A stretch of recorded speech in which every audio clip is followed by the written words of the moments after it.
Mesa de debates. Oferecimento Unimed Juiz de Fora. Baixe o aplicativo. Seu plano em suas mãos.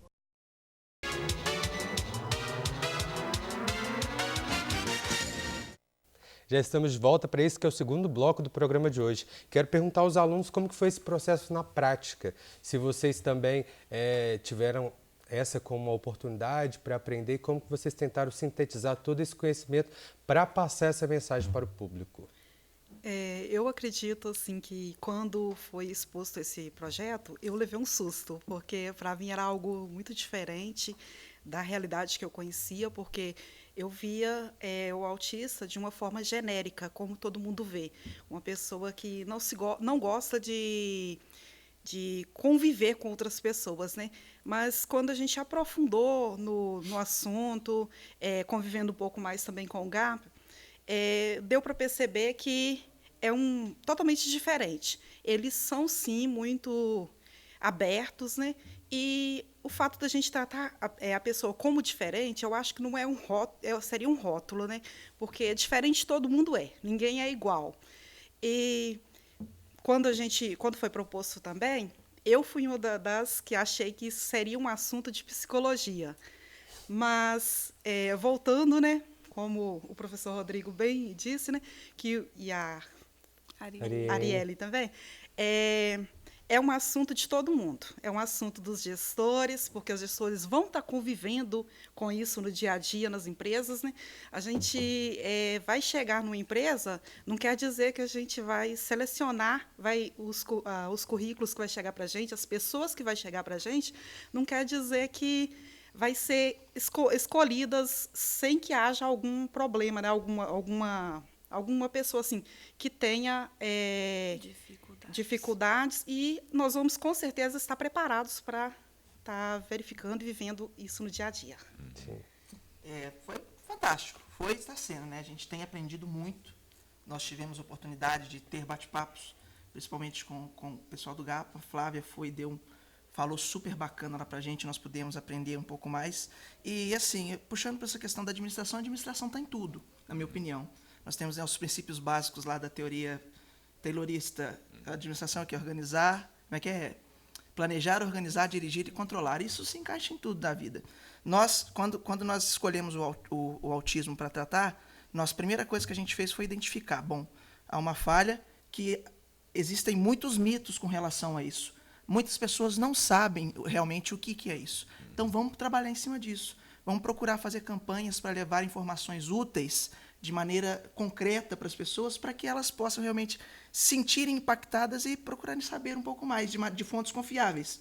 Porque nós estamos, né, nessa era de que as informações chegam nas nossas mãos e muitas das vezes aquelas informações não são condigentes com a realidade. Sim. Então, realmente, o projeto tem essa intenção de divulgar informações bacanas, corretas, com relação ao autismo. Uhum. Flávia, como esse projeto você considera ser um aliado para vocês na luta por levar informação ao público e também de desmistificar todos esses mitos que ainda existem sobre a pessoa autista?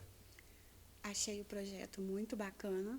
Qualquer pessoa, qualquer lugar, qualquer ambiente que leve o autismo em pauta, né, coloque ele em pauta, vai ser sempre muito bem-vindo. E eu também fiquei muito surpresa em saber que eles fizeram esse trabalho, né, porque, igual todo mundo falou, fala de administração, gestor, a gente nunca pensa em outras coisas, a não ser psicólogo, né, psicologia. O que eu achei muito bacana foi de eles procurarem pessoas autistas. No meu caso, a Ariane, que tem o filho, eu gostei muito também, porque algumas pessoas, quando querem falar sobre autismo, elas procuram médicos e não necessariamente a gente, né, que fala, por exemplo, se eu sou verbal e posso falar, então venha me consultar. A Ariane, se o filho dela não fala, não é verbal, ela vai falar por ele, que ela vai saber muito bem falar por ele. Então, eu gostei desse projeto, espero que tenham outros aqui na cidade. Tomara, porque dessa forma, conversando com familiares, com os próprios autistas, a gente vai além daquela visão clínica. Sim. Certo? A gente vê humano, que é isso que a gente precisa nessas situações, né? Exatamente, porque existe toda uma rotulação em torno, né, que o autista ele ou é o agressivo, o isolado, ou é o brilhante, né? Que acaba o que tem destaque hoje em dia na mídia, em filmes, em tudo, são aqueles de altas habilidades e que, né, se sobressaíram muito. E quando a gente tem os Asperger, como a Flávia, né, tem os níveis moderados, o severo, que acabam não tendo essa visibilidade e, assim, são extremamente rotulados, sendo que todos eles têm as possibilidades de desenvolvimento, têm a possibilidade de desenvolverem uma vida a ponto de conseguirem trabalhar, casar, ter filhos, cursar faculdade. E aí a gente tem um grande exemplo aqui da Flávia, que aos 14 anos ela foi taxada. E ela disse que foi rebelde, né, Flávia? Você podia falar um pouquinho pra gente. Sim, eu não sabia que eu tinha sido rebelde depois que eu falei para as pessoas que eu era autista e que as pessoas falaram, ela é rebelde. Não achava que eu estava sendo, mas que bom que eu fui rebelde, porque de todos os médicos que eu passei, até pelo menos uns 22, 23 anos, do 14 aos 22 anos, 23, todos falaram que eu não teria vida social, né? Não casaria, não teria filho, não faria faculdade, que tudo que eu tenho hoje, tudo que eu faço hoje. Então, espero que eles tenham visto, né, minha progressão. Ô, Flávia, Nossa, então você você se casou, você trabalha, você tem uma vida regular. Tem uma filha? Tem uma filha? Sim, eu faço tudo isso. Fez faculdade. Fez faculdade? Sim, eu fiz faculdade de serviço social, não foi necessariamente uma escolha, eu queria fazer faculdade.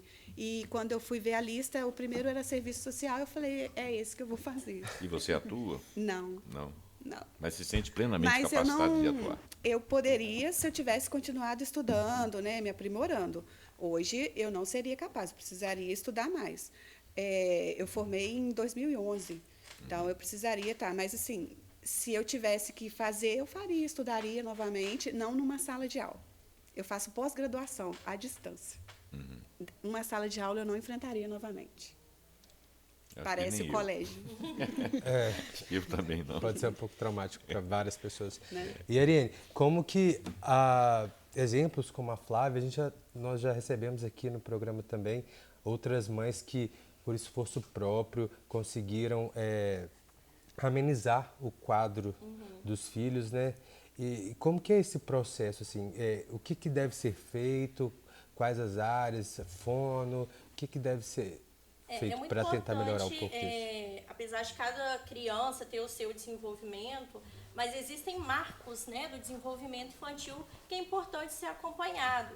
E a partir do momento que vê, o seu filho está numa idade, já está com 2 aninhos, todo mundo fala as outras criancinhas, ele não, a gente já tem que procurar um fono, né, uma fono, tem que, e aí se vê outras questões da criança, é preciso procurar um psiquiatra, um psicólogo, um neurologista, e ter uma intervenção precoce, que aí vai falar o que a criança precisa, precisa de uma ecoterapia também, precisa de uma psicomotricidade, de uma psicopedagogia, que através, né, de uma equipe multidisciplinar é possível fazer essa intervenção precoce para o melhor desenvolvimento. Não é todo autista severo que ele vai para leve, né? Mas, assim, quanto antes for o diagnóstico, melhor, né, vai ser o desenvolvimento dessa criança. Mais qualidade de vida. Exatamente.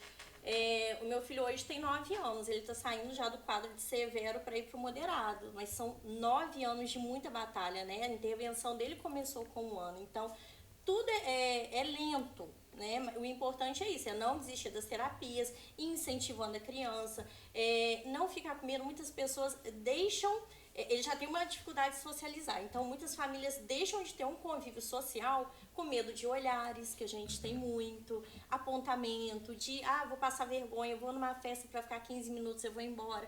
A própria, às vezes, família, né, tem aquele núcleo, às vezes, o pai, a mãe e o filho, ou a mãe e o filho, que acontece muito também, mas e o restante da família, os avós, os tios, todos, às vezes, têm aquele olhar crítico, e com isso a família acaba se isolando, o que agrava ainda mais a dificuldade. Então, assim, sabe? É passar por cima dessas coisas e seguir em frente, não esconder o filho, que é muito importante conviver, ir na escola é muito importante para eles, né? O seu filho vai na escola? Meu filho vai, ensino regular. Tá? Lá ele tem amparo ou ele... Tem uma professora de apoio, né? Ele precisa, tem... Escola pública, não? E, sim. Escola pública. Escola municipal, que a gente tem constante luta e sempre com a inclusão escolar, que é um ponto, né, muito difícil pra gente. A escola é um dos lugares que a gente mais espera ter um acolhimento e às vezes tem uma exclusão. Então, mas vamos firmes aí.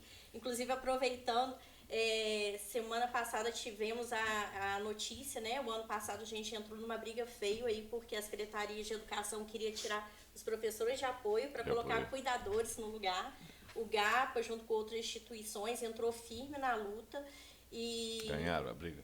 Sim, depois de muito tempo, né, o Ministério Público deu um parecer semana passada a nosso favor. Então, assim, os secretarias de educação, prefeitura, não vai poder tirar os professores, vai ter que continuar, né? E assim, foi uma grande vitória. Então, assim, a gente tem sempre que estar lutando em todos os pontos, e isso é muito importante para o desenvolvimento deles, né? Que eles vão conseguindo. A gente teve a Érica, que já veio aqui, que o Vitinho hoje está com 14 anos, que ele até anda de ônibus sozinho, vai lá para casa do pai dele em Petrópolis.